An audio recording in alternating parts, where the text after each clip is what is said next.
तो hello everyone, कैसे हैं आप लोग? आई होप आप सभी अच्छे होंगे और अच्छे से ट्रीट कर रहे होंगे। तो जैसा कि आप देख रहे हैं, आज हम बात करने वाला है बुलिश रेक्टेंगल चार्ट पैटर्न के बारे में कि ये बुलिश रेक्टेंगल चार्ट पैटर्न होता है क्या और इस पर कैसे ट्रीट करते हैं और कैसे ये बनता है, क्या डिफाइन करती है, क्या एग्जिट करती है, स्टॉप लॉस कहाँ लगाया जाता है, स्टॉप लॉस कैसे होता है और ट्रैप कैसे करती है चार्ट पैटर्न पे, और भी सारी चीज़ें मैं यहाँ पे क्लियर करूँगा आप सभी लोगों को। तो वीडियो शुरू करने से पहले अगर आप हमारे चैनल पर नए हैं तो हमारे चैनल को सब्सक्राइब करना मत भूलिएगा और ज़्यादा से ज़्यादा अपने दोस्तों के पास शेयर कीजिएगा, ठीक है, जिससे उनको भी सीखने को मिले। और अगर आपको भी ऑप्शन ट्रेडिंग सीखना है तो इस वीडियो को डिस्क्रिप्शन में फ्री प्लेलिस्ट का लिंक मिल जाएगा, जो पूरा फ्री है। टोटल ऑप्शन ट्रेडिंग कोर्स जो पूरा फ्री है और जाकर वहाँ से चेकआउट कर सकते हैं। उसके साथ भी कैंडलस्टिक पैटर्न का भी आपको फ्री में प्लेलिस्ट मिलेगा, उसको भी चेकआउट करना मत भूलिएगा। और साथ में इसको सीखते रहिए और भी सारे ट्यूटोरियल्स चैनल पेज पे जाकर देखिएगा, वहाँ पे आपको मिल जाएंगे, सीखते रहिए, ठीक है। तो चलिए इस वीडियो को शुरू करते हैं और बात करते हैं इस चार्ट पैटर्न के बारे में जिसका नाम है बुलिश रेक्टेंगल पैटर्न, ठीक है। और जैसा कि मैं आपको बता दूं कि ये भी और भी जितनी सारी मैंने पीछे कवर किया हुआ है चार्ट पैटर्न, सो उन्हीं की जैसे ये भी एक हेल्दी चार्ट पैटर्न होते हैं जो कि बहुत ही अच्छा खासा मोमेंटम करते हैं। और ये एक कंटिन्यूशन, जैसे कि सीरीज चल रहा है कंटिन्यूशन चार्ट पैटर्न का, तो ये कंटिन्यूशन चार्ट पैटर्न कहलाता है, ठीक है।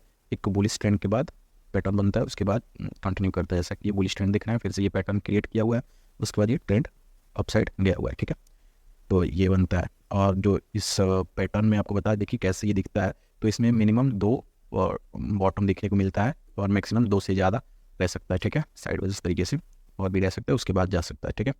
तो मिनिमम 2 रहना चाहिए रेक्टेंगल टाइप। ये एकदम पैरेलल, यहाँ पे सपोर्ट और रेजिस्टेंस दिखना चाहिए, जो इसका रेजिस्टेंस और सपोर्ट है ये पैरेलल होना चाहिए, ठीक है। और मिनिमम 2 बॉटम होना चाहिए और मैक्सिमम कितना भी हो सकता है, ठीक है।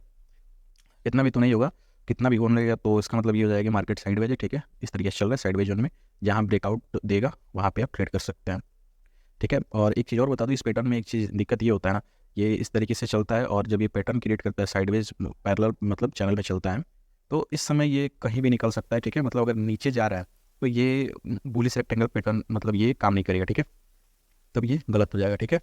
और जब ये कंटिन्यू करेगा इस ट्रेंड को ऐसे बना के, उसके बाद कंटिन्यू कर रहा है, ठीक है, तो ये वर्क करेगा पैटर्न, ठीक है, तभी आप ट्रेड करें ऐसे पैटर्न पे। नहीं तो अगर नीचे की तरफ जा रहा है तो वहाँ पर दूसरा हो जाता है, ठीक है। उसको भी रेक्टेंगल ही बोलते हैं, बट अपोजिट डायरेक्शन में वो नीचे की तरफ चला जाता है, ठीक है, जो कि न्यूट्रल में बताऊंगा। और सारी चीज़ें आती है न्यूट्रल में, किधर भी निकल सकते हैं मार्केट, बाईलेटरल होता है ऊपर भी और नीचे भी, ठीक है। तो मैं बाईलेटरल या न्यूट्रल जो चार्ट पैटर्न होता है उसमें मैं आपको क्लियर करके बताऊंगा, ठीक है, कहीं भी जाने के चांसेस। बट यहाँ पे आप बस ये सीखिए कंटिन्यूशन में बुलिश रेक्टेंगल पैटर्न कैसे काम करता है। तो अब बात करती है बनता कैसा है, तो इसका बनने का एक ही तरीका है। बुलिश ट्रेड के बाद इस तरीके से डबल बॉटम जैसा दिखता हुआ या ट्रिपल बॉटम एक और मान लीजिए बनता ऐसे दिखता हुआ आपको दिखेगा, उसके बाद ब्रेकआउट देगा, ठीक है, यहाँ पे, ठीक है। जैसा कि इसमें डबल बॉटम आपको दिख रहा बनते हुए और यहाँ पे ब्रेकआउट दिया, अच्छा खासा मोमेंटम किया है।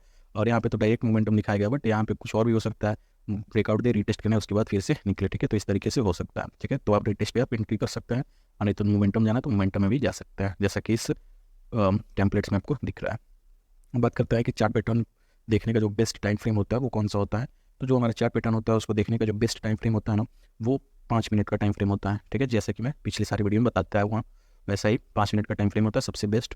और कन्फर्मेशन के लिए 15 मिनट के टाइम फ्रेम पे आप स्विच कर सकते हैं, ठीक है। ये चीज़ हमेशा याद रखिएगा, कन्फर्मेशन के लिए आप स्विच कर सकते हो 5 मिनट से 15 मिनट के। 5 मिनट पे चार्ट पैटर्न बनता हुआ दिखेगा, उसके बाद आप कंफर्म करने के लिए क्या जेन्युइन ब्रेकआउट है कि नहीं, ट्रेड करने के लिए आप 15 मिनट के टाइम फ्रेम पे क्या कर सकते हैं, स्विच करके देख सकते हैं, ठीक है। अब बात कर लेते हैं कि ट्रेड कैसे करता है। तो इस पर सिंपल सा ट्रेड करने का जो तरीका होता है ना, जब ये एक बुलिश ट्रेंड के बाद, ठीक है, बुलिश ट्रेंड के बाद जब ये चार्ट पैटर्न बने, ठीक है, जब ये चार्ट पैटर्न बने तो इसके ब्रेकआउट का वेट करना चाहिए। ट्रेंड लाइन जो सपोर्ट एंड रेजिस्टेंस है उसको लगा के, और जो हमारा रेजिस्टेंस रहता है ये वाला, इसका ब्रेकआउट का वेट करना चाहिए, ठीक है, ऐसा पैटर्न बने तो। क्योंकि इसके बाद एक और ट्रेंड को कंटिन्यू कर सकता है, जैसा कि ये कंटिन्यूशन पैटर्न है।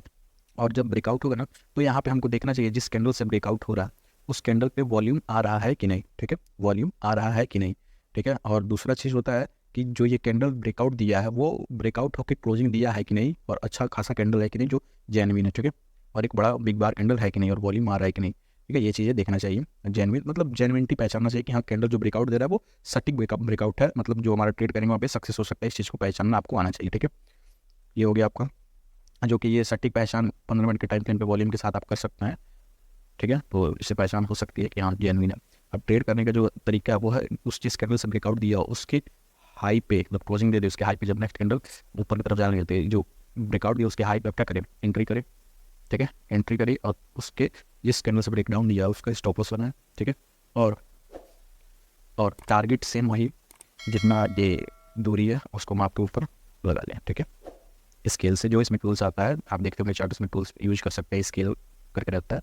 ये जो डिस्टेंस है इसको माप लें, ठीक है। जो हमारे पैटर्न जिस साइड में जितने में हुआ है, मतलब जो चैनल को बनाया है, ठीक है, ये जो चैनल दिख रहा है ना सपोर्ट रेजिस्टेंस, इसका डिस्टेंस मापे और ऊपर लगा ले। ये आपका क्या हो सकता है, टारगेट हो सकता है पहला, और नहीं तो दूसरा चीज़ हो सकता है आपका नेक्स्ट रेजिस्टेंस। नेक्स्ट रेजिस्टेंस क्या है, ठीक, इस तरीके से ये हो गया आपका टारगेट। अब बात कर लेते हैं कि स्टॉप लॉस कैसे हिट करता है।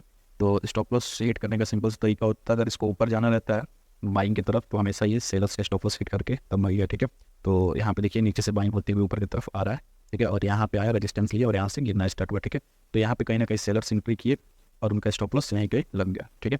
फिर से यहाँ से बाइंग आया, मतलब यहाँ पे सपोर्ट था तो बाइंग आया यहाँ से, और यहाँ से फिर से वहीं तक गया जहाँ पे सेलर, फिर से यहाँ पे सेलर एक्टिव हुए, फिर से उसी सपोर्ट तक ले गया, ठीक है।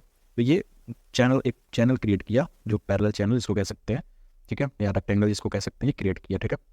अब आप देख सकते हैं ये तो बुलिश रेक्टेंगल पैटर्न है। तो यहाँ पे दिक्कत किन लोग की, जो बाइंग किए हैं उनको तो कोई दिक्कत नहीं है, जो बाइंग किए हैं उनको कोई दिक्कत नहीं है, ठीक है।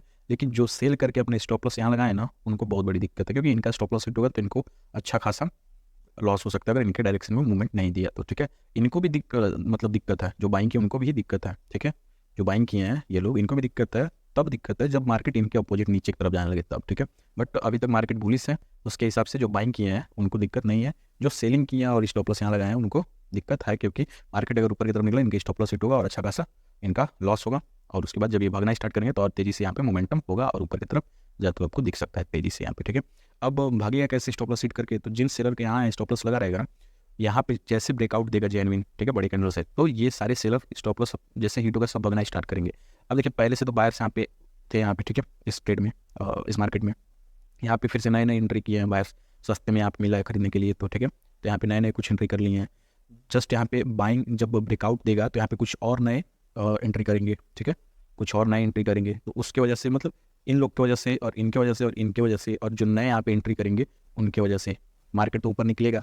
और जो लोग यहाँ पे सेलिंग किए रहेंगे, सेल किए रहेंगे, जिनका स्टॉप लॉस यहाँ पे लगा है वो सेल किए रहेंगे, वो भी अब बाई करना स्टार्ट कर देंगे। कब, क्योंकि वो इनको अपने पोजीशन को निकालना है, तो कहीं ना कहीं जब सेल किए तो बाई करना स्टार्ट करेंगे। तो जब यहाँ से ब्रेकआउट होगा तो ये लोग भी बाइंग करना स्टार्ट करेंगे, जिसकी वजह से ये भागेंगे मार्केट छोड़ के और बाइंग करते हुए मार्केट ऊपर की तरफ अच्छे से तेजी से निकल जाएगा, ठीक है। तो ये होता है स्टॉप लॉस हिट करके मूवमेंट करना।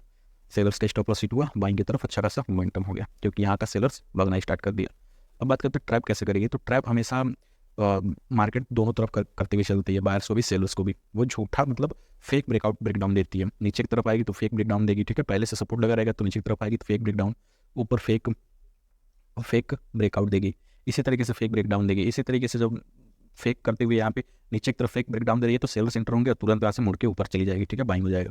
ऊपर की तरफ ब्रेकआउट दे रहा है फेक, वहाँ पे बायर्स एंट्री करेंगे जिससे उनको लगेगा कि हम मार्केट ऊपर जा सकती है, उसके बाद मुड़ के नीचे आ जाएगी। तो ये ट्रैप करती है, ठीक है, इस तरीके से, और लॉस करवाती है, जिससे पेशेंस होते हैं बायर्स और सेलर्स। और जब पेशेंस होते हैं बायर्स और सेलर्स, उसके बाद क्या होता है, जब एक्चुअल में मार्केट ब्रेकआउट ब्रेकडाउन देती है ना, तो वहाँ पे वो एंट्री करने में थोड़ा डरते हैं, ठीक है। तो ये प्रॉब्लम आ जाता है बायर्स और सेलर्स के साथ, और यहाँ पे एंट्री कर नहीं पाते वो, और अच्छा खासा उनका मोमेंटम छूट जाता है जो ऊपर जाने में। इसलिए हमेशा आप ट्रैप से बच्चे, जो फेक ब्रेकआउट ब्रेकडाउन दे रहा है उसको पहचाने, वॉल्यूम के साथ देखे कि हाँ टेंडर जो ब्रेकआउट दे रहा है वो वॉल्यूम आ रहा है कि नहीं, जेन्युइन है कि नहीं, उससे पता चलेगा कि हाँ ये जो ब्रेकआउट हुआ ब्रेकडाउन हुआ फेक है कि नहीं, ठीक है। उसके से पहचाने और उसके बाद ट्रैप से बच्चे और मोमेंटम को कैप्चर करें, ठीक है। लोगों का जो लॉस है वो आपका एंट्री पॉइंट, मतलब जो लोग स्टॉप लॉस लगाते हैं, स्टॉप लॉस जहाँ पे हिट होता है वहाँ पे आपका एंट्री होना चाहिए, बस ये सोचिए। मतलब जिनका यहाँ पे स्टॉप लॉस लगा है और ये हिट होने के लिए आया, यहाँ पे आपका एंट्री होना चाहिए, इस तरीके से सोच के चलिए, ठीक है। तो स्मार्टली सोचेंगे, स्मार्ट तरीके से पैसा बनेगा, ठीक है। ऑप्शन ट्रेडिंग इतना आसान नहीं होता दोस्त, ठीक है। तो सेफली ट्रेड कीजिए और पैसा बनाइए, ठीक है। अब चलिए चार्ट पे हम आपको दिखा देते हैं कि ट्रेड कैसे करते हैं और कैसे मतलब बनता है, कैसे मूवमेंट करता है, ठीक है। तो फ्रेंड्स यहाँ पे देख सकते हैं हम चार्ट पे आए हुए हैं और आपको दिख रहा होगा यहाँ पे एक बुलिश ट्रेंड के बाद आपको दिख रहा होगा ये पैटर्न बनते हुए यहाँ पे, ठीक है, डबल बॉटम के साथ दिख रहा है यहाँ पे। उसके बाद ब्रेकआउट दिया है तो ये ऊपर की तरफ मूवमेंट किया हुआ, ठीक है। यहाँ पे जेन्युइन ब्रेकडाउन दिया है, ब्रेकआउट दिया है, देख सकते हैं 2-3 कैंडल इस जोन के ऊपर निकल चुका है यहाँ पे, ठीक है। ये रेजिस्टेंस यहाँ पे देख सकते हैं और इस जोन के ऊपर 2-3 कैंडल निकल चुका है, इसका मतलब ये जेन्युइन ब्रेकआउट है और यहाँ से मूवमेंट कर सकता है ऊपर की तरफ। और तो ये फिर से वही बुलिश रेक्टेंगल चार्ट पैटर्न आपका दिख रहा है यहाँ पे, और कितना अच्छा खासा यहाँ पे ब्रेकआउट दिया, ऊपर की तरफ जा सकता है, आप यहाँ पे ट्रेड कर सकते हैं, ठीक है। तो आई होप आपको ये सारी चीज़ें समझ में आई होंगी, और वीडियो अच्छी लगी हो तो वीडियो को लाइक जरूर कीजिएगा और चैनल को सब्सक्राइब जरूर कीजिएगा, ठीक है। तो चलिए आज के लिए बस इतना ही, मिलता हूँ नेक्स्ट वीडियो में, तब तक के लिए बाय।